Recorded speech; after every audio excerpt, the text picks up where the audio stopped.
There's one thing that whenever I read the Bible, I wonder about. And I don't know if you wonder these same things.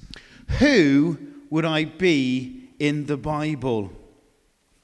As you read a passage or you see a kind of a group of people or a person, which one am I in that? I don't know if you do that, whether that's just uniquely me or not, but it's what I do. Who do I see myself as? Do I see myself as a Joseph, always right, but misunderstood and despised? Do I see myself as a Ruth, meek, mild, hard-working? An Esther, others first, all for the kingdom? What about Paul? Where I was and where I am now are worlds apart. Lydia, my home is wide open for all to come in. Or do I see myself as Peter, heart in the right place, even if my words and actions aren't? I think we do, don't we? I do anyway, for sure. Think about all those that we might call the great people of the Bible. Which one am I? Which category do I fall into?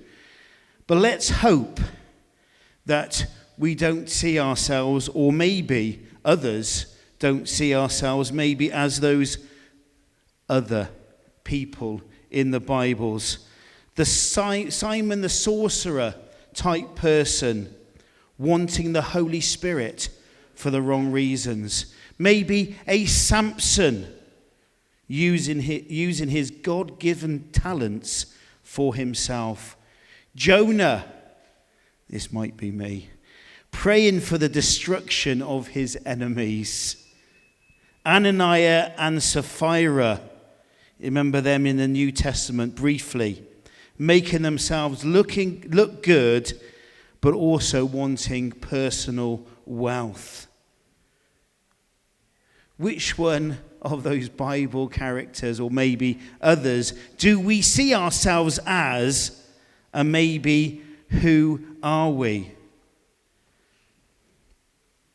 Maybe it's a good little exercise of who you think you are and who you are really to do.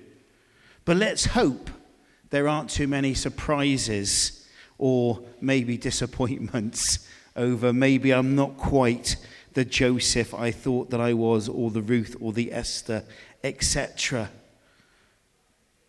But the other thing I often wonder about when I read the Bible, especially when I read the New Testament, and obviously especially when I read the Gospels, would I be a follower of Jesus if I was on earth at the same time, in the same place?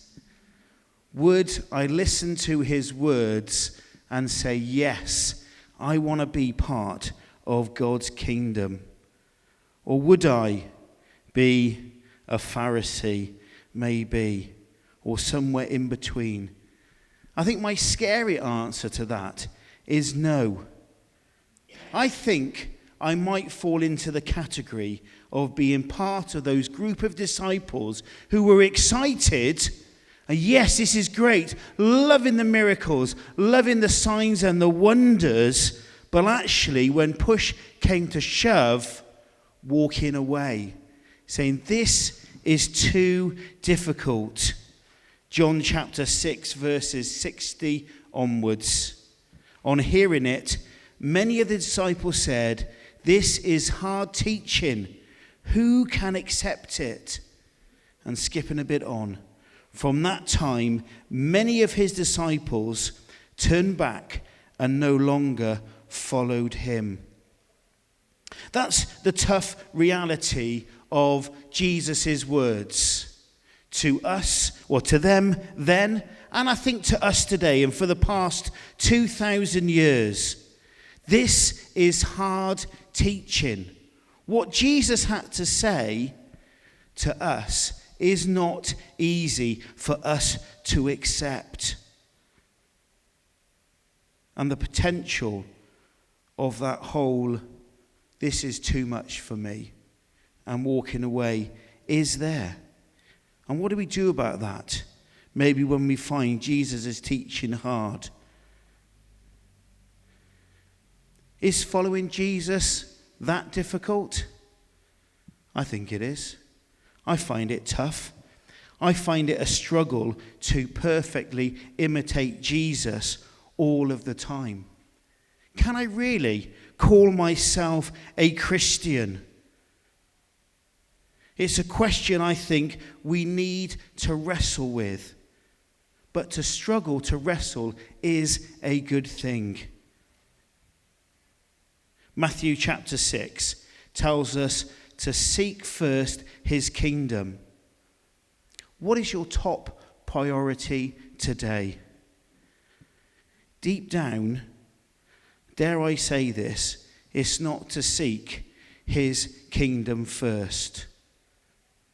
I like to think that yes, God's kingdom is first in everything that I do. 24/7, my heart is fully for you, Jesus. I want to seek your kingdom first. But I struggle with that. I struggle to do that. We've been journeying over probably the past year and a half or so through a few parables. And my main conclusion to all of these parables that we've been looking is Jesus is straight down the line. He's clear and puts everything onto us. I think parables great, aren't they? Because we do them so much next door, we do them on Fridays, because they're wonderful, jolly stories, aren't they? Isn't it great to have these wonderful stories that Jesus tells us? And we think that, oh, Jesus is lovely, isn't he? But when we read these parables and we begin to understand, I think, dare I say this, I think we can understand why those people then, 2,000 years ago, killed him. Jesus died on the cross for the sins of the world. Whilst we were God's enemies, Jesus died for us. Whilst we were God's enemies, Jesus spoke clearly and directly to us. We might say, or they might say, that he had some extreme views and he wasn't shy about sharing them. Maybe when we look at what Jesus stood for and who he stood against, we can see why they killed him. When we scratch beneath the surface of these parables, he's hard, and we might even say he's harsh. The last one that I'm going to look at is the parable of the great banquet. And it's in both Luke and Matthew. And all those keen readers of the notices will know that the one in Luke 14:23, is one of our verses for the year. Am I correct? We're not quite sure. Is he trying to catch us out or not? No, he's not. So it happens to be, I'll just remind you. Then the master told his servant, go out to the roads and the country lanes and compel them to come in so that my house will be full. That's the Luke's version of that, just that one particular verse. I want to look at the Matthew reading today and just pull a few bits out of that. So I'm going to read it through, and then we're just going to have a little look at a few little bits of it. So Matthew 22, verses 1 to 14. Jesus spoke to them again in parables, saying, the kingdom of heaven is like a king who prepared a wedding banquet for his son. See, Jesus just lures us in, doesn't he? Oh, it's a wonderful, jolly story. Jesus is going to tell a parable. Wonderful.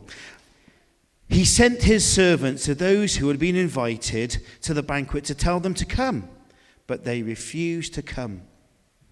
Then he said to some of his servants, then he sent some more servants and said, "Tell those who had been invited that I have prepared my dinner. My oxen and fattened cattle have been slaughtered, and everything is ready. Come to the wedding banquet." But they paid no attention and went off, one to his field, another to his business. The rest seized his servants, ill-treated them, and killed them.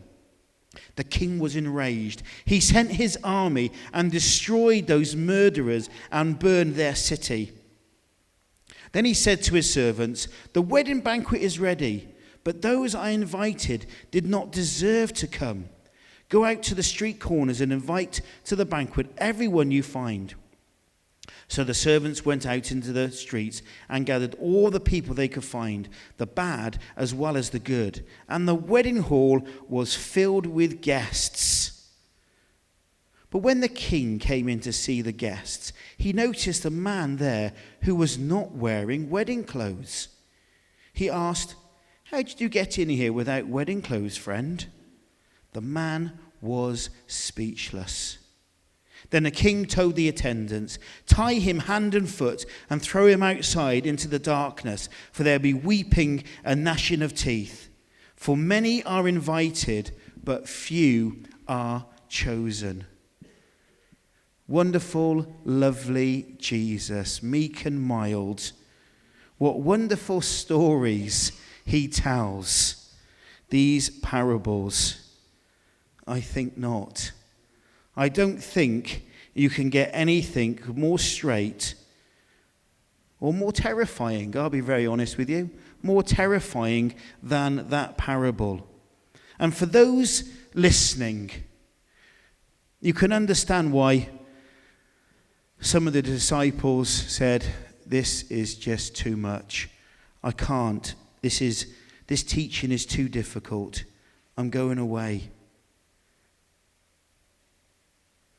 But to carry on with Jesus, it's hard, it's difficult to be a Christian, to understand what he has to say to us and to follow him as well, I think is tough. So, Matthew says, he said to his servants, "The wedding banquet is ready, but those I invited did not deserve to come. So go to the street corners and invite to the banquet everyone you find. However you are invited, we have all been invited to be part of God's kingdom." Whether you were in that initial group or are in that initial group, or whether you are in the group that actually weren't invited to begin with, but there was room, so you had the invite anyway. We have all been invited to be part of God's kingdom. And we all choose to go. I'm not going to read too much into who did and who didn't and everything else on that, but we choose to go. Those on the streets, there was an invitation, there was a choice. They weren't dragged to the banquet and made to be there. They chose to go with those servants. But when the king comes to see the guests, he notices a man who is not wearing wedding clothes. He asks, "How did you get in here without wedding clothes, friend?" The man was speechless. Verse 13. Then the king told the attendants, "Tie him hand and foot and throw him outside into the darkness, for there be weeping and gnashing of teeth."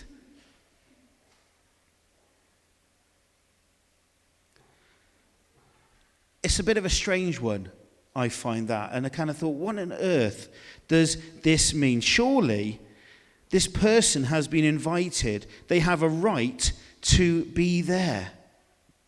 So what's the problem with the king? What is it about this man in particular who's, just because he just doesn't happen to have a robe on, does that really, really matter?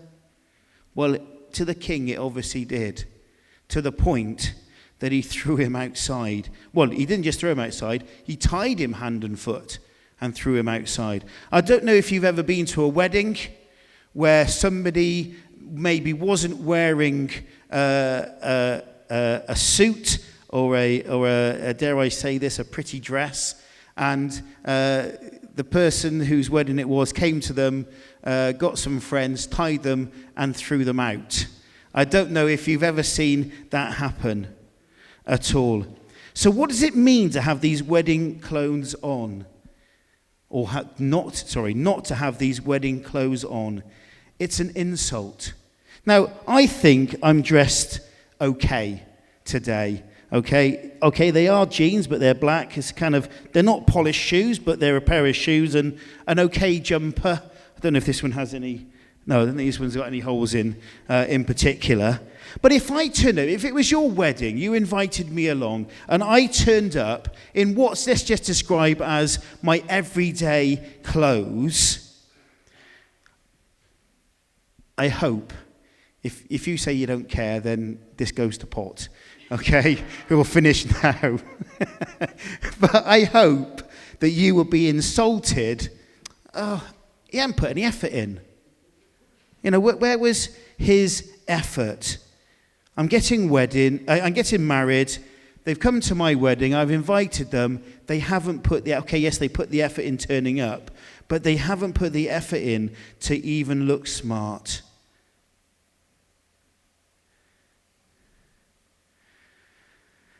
Now, if I turned up to your wedding and I looked like this, and you said, Jonathan, I know you haven't got a suit, but that's fine, that's all right, don't worry.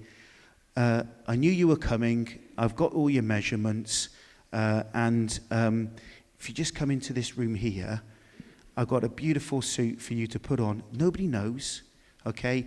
We'll all say it's your suit, perfectly fine. If you want to get changed into your suit, new pair of shoes, you get to keep it as well. It's yours. You don't have to give it back. It's not hired or anything else. It is yours. It's my gift to you. It's my wedding, but it's my gift to you to wear this. And then I said, well, do you know what? I'm actually quite comfortable as I am, thanks. I don't want to put that suit on. Well, thanks for the effort. I mean, appreciate it, but that's not for me. Then you're going to be, well, I would be, infuriated. Do you know how much that cost me? That suit was, well, what did it cost Jesus? It cost him his life to give us a suit, to give us a robe to wear. Jesus has given us a robe to wear, a special robe. As we accept that invitation as Christians to go to this wedding, we are accepting Jesus' robe that we can put on. The robe of righteousness, as it is called, as Jesus gives us. Because that robe is so much more than just a physical item of clothing. It's a statement. It's a statement of what Jesus has done for us. The fact that he died on a cross for my sin. And in that sense, it's often described that Jesus took his robe off and put it upon our shoulders. I don't know if you've heard it put like that at all. But whilst we were God's enemies, Jesus died on a cross for us, giving up all and everything for me and handing me his robe of righteousness. And for me to turn around and say, I don't want it, Jesus. That's not for me. I just want to look at what it means for us, if you like, to reject this robe of righteousness. We're going to hit Revelation, and we're going to hit it hard with a couple of verses. Revelation 7:14 we're going to look at just to begin with. And he said, These are they who have come out of the great tribulation. They have washed their robes and made them white in the blood of the Lamb. That sort of imagery, if you like, in Revelation, it can be a real kind of challenge to read through Revelations. Tim's, I think, doing a wonderful job at the moment looking at the 7 churches that Jesus is speaking to through John in Revelation. Hope I got that right. Phew, I have been listening. But just that sense, I love this. So the imagery of a lamb being slaughtered, sorry to kind of put that upon you, and the blood of the lamb, so that we know is to be Jesus. He is the Lamb of God that takes away the sins of the world, and it's his blood spilt that was needed to be spilt to bring us salvation. And so by washing our clothes in blood that is red, makes them white. Which that kind of imagery, if you like, I think is just amazing to think that that's what Jesus has done for us. That sense that our robes have been washed and made white in the blood of the Lamb. Revelation 22:14. Blessed are those who wash their robes, that they might have the right to the tree of life and may go through the gates of the city.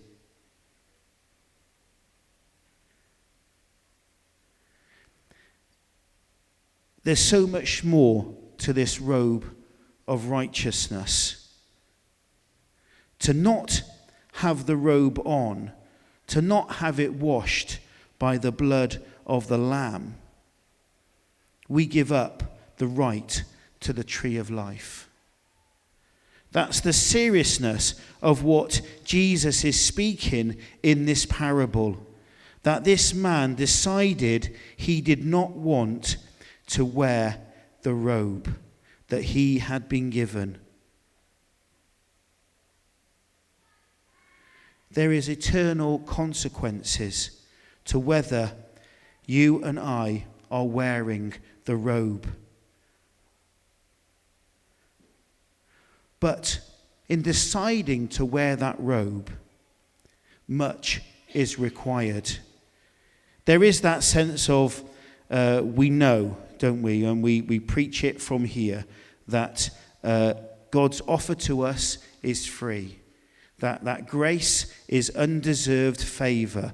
There is no hoop in one respect that we have to jump through to prove ourselves because we are not worthy. But in making that decision to put on the robe, we are saying that I want to be part of the kingdom of heaven. I want to live with in God's kingdom.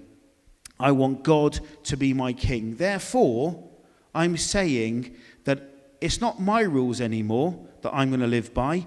It's not the world's rules that I'm going to live by. It's not even this land's rules that I'm going to live by. I'm going to live by your rules, Jesus. What you say, I will do. Where you send me, I will go. We're saying that we're going to live by the rules of the King of Kings. And that's practical. The question to ask, we are drawing near to the end. That question that I've got written down here, I'm maybe a little bit too scared to actually ask myself and ask you. But how are you living your life? How are you living your life wearing that robe and saying, the King of Kings rules and nobody else's? Even if it's going to hurt me, even if I'm financially going to be worse off, even if I'm going to be hated and despised, and like Jesus, murdered for what I'm saying, am I prepared to live by those rules? Now, you can read this parable, Matthew 22, 1 to 14, and the one in Luke as well, about the great wedding banquet. And maybe you can read it through and be irritated like the Pharisees. I hope there's nobody here that has heard this parable and been irritated like the Pharisees. But are you hearing this parable? A parable being, as it says, it's a short narrative that uses everyday events and situations to illustrate a moral or spiritual lesson. Are you reading, are you hearing this parable and asking the question as you read, what does this mean to me? What can I learn from Jesus' words that can positively impact me and impact the world around me? Maybe to put it another way, can the world look at me? Can the world look at you and see a difference Jesus has made? Are we at that wedding? We've accepted the invitation. But are we like the other guests, wearing the robe as required because we want to? Or are we like that man who refused to wear the wedding clothes? Can the world look at me, look at you, and see a difference Jesus has made through my actions, my thoughts, and my words? Amen.